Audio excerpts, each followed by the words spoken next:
Hi, I'm Dr. Vijay. In this lecture, you'll learn about succession planning. After taking this lecture, you should be able to define succession planning, explain when should you start succession planning in an organization, identify the steps or how it is carried out, and finally, you'll be able to understand the importance of succession planning. Okay, now let's move to defining or towards defining the succession planning.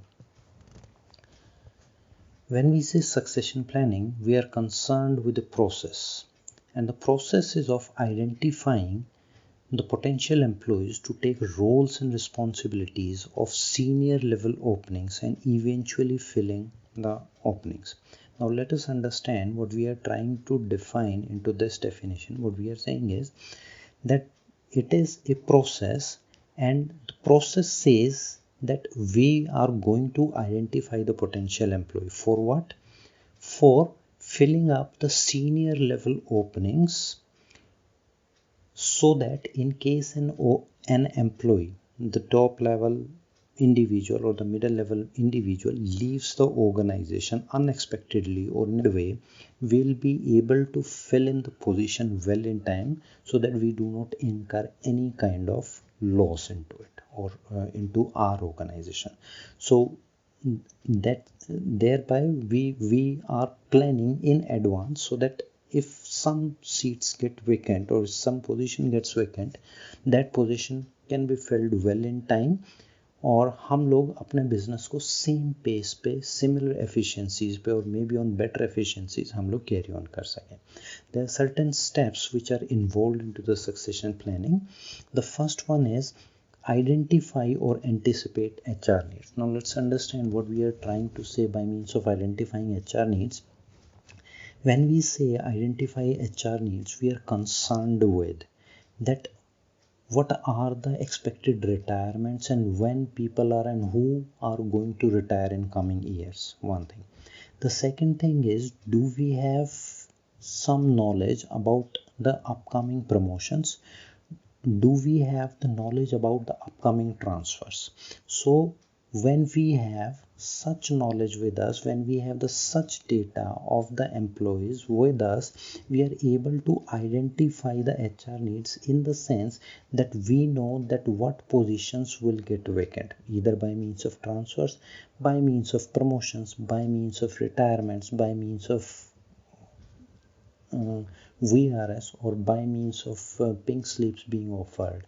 So thereby what we are saying is, we are into the first step, we are saying is to identify HR needs. On the second side of this is to anticipate HR needs. So where we need to anticipate or anticipation of HR needs could be done by observing the behavior of the different individuals or the different employees.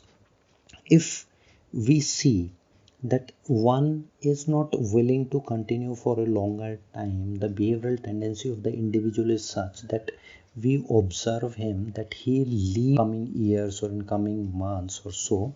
So over there again we carry on with this, that we anticipate HR needs, that there is a possibility a particular position of vice president, a particular position of, let's say, general manager, or let's say a CEO will leave the organization. So into the first step, what we are doing is we are identifying or anticipating HR needs. Okay, let's move to the second step. We are saying, or the second step says, appraise existing skills. By appraising existing skills, we are concerned with to identify that what is the work experience that required, or the individual who has the desired work experience. We need to identify or we need to appraise that the decision making efficiencies of the individuals, who are the best decision maker, who has the relevant education so that he could be act or he could take on a particular position in case of retirement, in case of a promotion, in case of transfer, VRS, or whatever the case may be. In those cases, who are the employees who could take on this position? Okay, so over there what we are saying is appraising existing skills. There is one more situation that has been observed in some of the organization, that sometime the organizations are not able to identify the potential employees.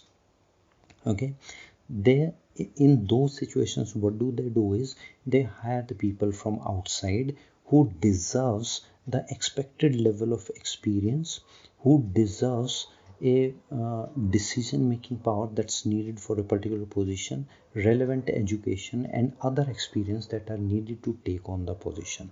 So appraising existing skills are being done at two levels: one at our own organization, or into the second case we see that we hire people from the outside even. Okay, once these two things are done, we prepare the replacement chart. Now what is a replacement chart? It's a very good funda that needs to be done in most of the or into the all of the organization. This is a summarized format, or this is summarized chart of potential candidates for particular positions. So basically what we are saying is we are creating a chart by saying prepare a replacement chart. That is a summary that talks about the potential candidate for a particular position. Okay, now let us see and understand how a potential chart is, a replacement chart is created, and how it's being worked on. This is a replacement chart, a hypothetical replacement chart. This reflects two levels of the organization: CEO and Vice President Sales and Vice President Production refers to the top management. GM North, GM West and GM represent the middle level management. Okay, usually at lower level management we do not carry on with the succession planning. Succession planning is being carried mostly for the top level and for the middle level management in most of the organization. Now let us understand the different abbreviations. See, this is the position of CEO. Mr. A, Mr. B, Miss Q, Mr. W, Mr. M, Mr. N, Mr. Z, Miss X, Mr. C, Mr. G. These all are the employees of the organization. Now we have something written into the braces like A1 with Mr. A, B1 with Mr. B, and similarly with the rest of the employees. Now let us understand what does this represent. Now let's move to this table. This says A1 says ready to take position now. What does B1 says? Will be ready to take position in a year. C1 says will be ready in 2 to 3 years, need more training, etc.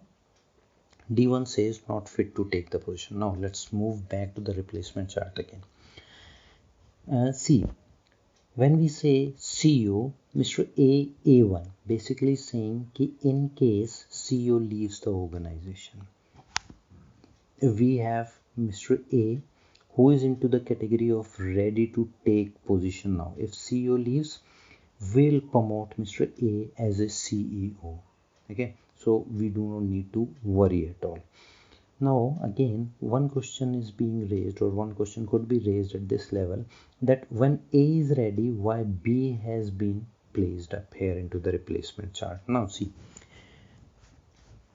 let's say if A also leaves after 1 year, then we have Mr. B who holds B1 will be ready to take position in a year. Let's say CEO leaves today, Mr. A leaves after an year, Mr. B will be there to take on the position. Usually a replacement chart is being carried at two levels. Mr. A is at what level? First level. Mr. B is at second level, usually at two levels. Similarly, for VP sales, we see Mr. Q, A1 ready to take on the sales. Mr. W, Miss Q, A1, Mr. W, C1 will be ready in 2 to 3 years. Similarly for VP production. Now see, let's move to GM North. Now this is a troublesome position. Why and how this is a troublesome position? In case GM North leaves the organization, we have nobody to take on the position of GM North, as Mr. Z falls into the category of D1, not fit to take the position. So this is a problematic situation.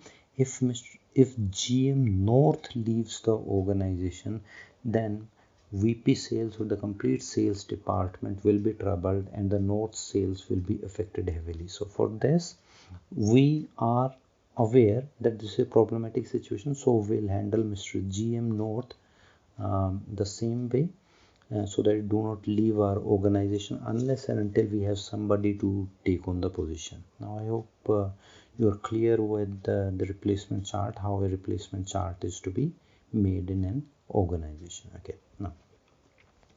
now let's move towards the importance of the succession planning, or we have moved towards the end of the session or the end of the lecture. When we are concerned with the importance of succession planning, we refer to certain key facts that has been observed once the succession planning has been carried out in any of the organization. It says it helps us identify most qualified future leaders. Now you see, into the replacement chart, what we did is we have put people onto the priority. Who is the best fit for a particular position? Who's the second best fit for the particular position? So thereby we are able to identify the most qualified future leaders. Okay. On to the second level, we see the preparedness to replace senior executives. Now see, when we are prepared to replace the senior executive in case someone leaves us in between, so in those cases we'll not have the sleepless nights. Our business will continue with the same pace. Our organization will not be impacted at all. Okay. At the third level, or onto the third importance, it helps identify the skills needed for the best possible performance in each role and how those roles can be acquired. So basically what we are trying to identify up here by means of succession planning is what exactly is there that's needed to handle a particular position. So that will be identified well in advance, and in case we are not able to identify some potential employee from our organization, we can hire somebody from outside, as we are aware well in advance what are the skills that are needed to handle a particular position. Okay. And finally, what we observe is right people in right place at right time. This is something that we always want in all the organization, so this could be achieved by means of the succession plan. Okay, now before ending this session, let's see how the Apple carried on their succession planning. I'm sure you guys are aware about Mr. Steve Jobs, who was the CEO of the Apple, and how he carried on his succession planning. What he did is he founded a university named as Apple University in 2008, and that university has a unique leadership curriculum, and the contents and the materials of that curriculum was based on Mr. Steve's experience of handling the different situations, of creating Apple, and of the different difficulties that he faced in his lifetime. On basis of that, he created the content and material of that leadership curriculum. The base purpose for creating this university and a particular leadership curriculum was or is to teach the Apple employees how to think like Mr. Steve and make decisions that he would make in his absence. So thereby what he did is, by means of creating a particular curriculum into the university, he was able people to his expectation and was able to identify the person to take on his position that when he'll step down as a CEO. Okay. I hope you enjoyed the lecture. For any query or feedback, please feel free to write on my mail ID. That's vijayrathee04@gmail.com. Thanks for patience learning.